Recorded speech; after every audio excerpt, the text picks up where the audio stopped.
अस्सलाम वालेकुम everyone.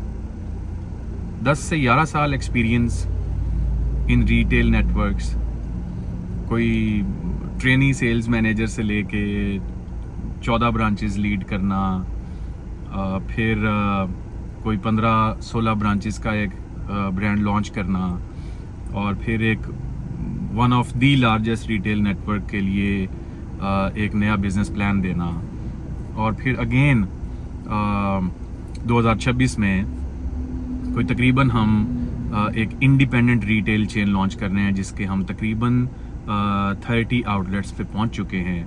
And as you most of you know, I am executive MBA from LUMS. तो मैंने सोचा कि यार कुछ पढ़ाया भी तो जाए ना। सब कुछ हम खुद करी जा रहे हैं और लोग बस हमारी ट्रैवलिंग की फ़ोटोज़ ही देखते हैं या देखते हैं कि इस शहर में गया हुआ तो शायद वहाँ पे दुकान बना रहे होंगे। तो the thought process behind doing all this, और कोई साइंस है इसके पीछे और सिर्फ आर्ट भी नहीं है, उस साइंस पे बात होनी चाहिए विच स्टार्ट्स फ्रॉम ब्रांड पोजिशनिंग। तो आज हम पढ़ेंगे ब्रांड पोजिशनिंग क्या होती है। जब हमने ये शुरू किया ना, स्टार्ट लिया इसका अभी इस JW प्रोजेक्ट का, तो हमारी पहले वीक में जो ट्रैवलिंग थी ना, उस पहले वीक की ट्रैवलिंग में हमारी बस ये डिस्कशन होती रही कि हु आर वी, और जब तक हम ये क्लियर नहीं है हु आर वी, तब तक तो कुछ आगे हो नहीं सकता। Who are we targeting and how we are different from others, और इसी को हमारी जो MBA की बुक्स हैं उसमें ब्रांड पोजिशनिंग कहते हैं कि आप टारगेट किसको कर रहे हो, आप हो क्या का मतलब है कि किस कैटेगरी में फॉल करते हो, आपका बिजनेस क्या है। और इवन सादी एग्जांपल में कि यार आप 7 अप वाली कैटेगरी हैं तो आपकी उस कैटेगरी की ड्रिंक्स में फॉल करोगे, और जूसेस हैं तो उसकी ड्रिंक उस कैटेगरी में फॉल करोगे। और आप डिफरेंट कैसे हैं, क्योंकि हर ब्रांड जो होता है ना, ब्रांड की एक यूनिक आइडेंटिटी होती है, और ब्रांड की डेफिनेशन ही तब पूरी होती है जब उसकी कोई यूनिक आइडेंटिटी होती है।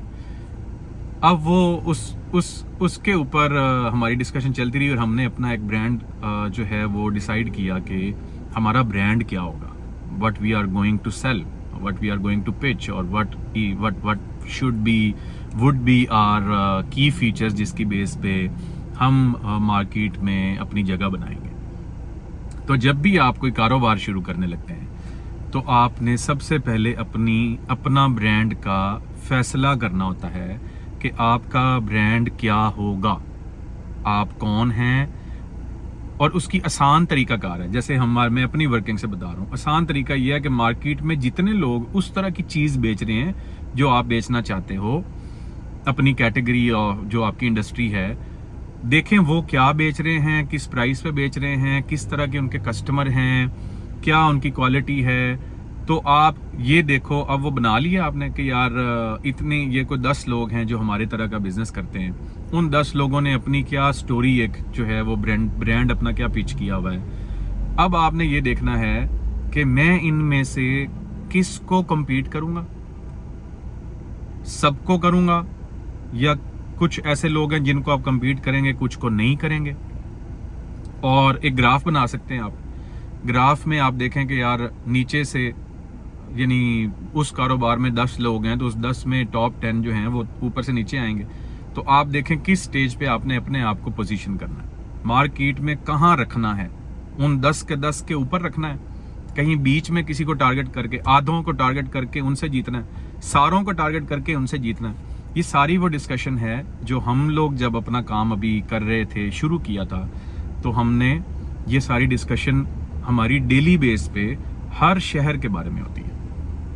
तो मेरा ख्याल है आई एम लिटिल सक्सेसफुल समझाने में कि यार ये पोजीशन करते कैसे हैं, ये डिस्कशन क्या करते हैं हम जब हम कुछ भी लॉन्च करने लगते हैं, और ये हम हर शहर के केस में करते हैं। इसको हम डिटेल में इंशाल्लाह आगे डिस्कस करेंगे। मुझे कंटेंट वाइब आ रही थी, I am pro video and photos, आप सबको पता होगा।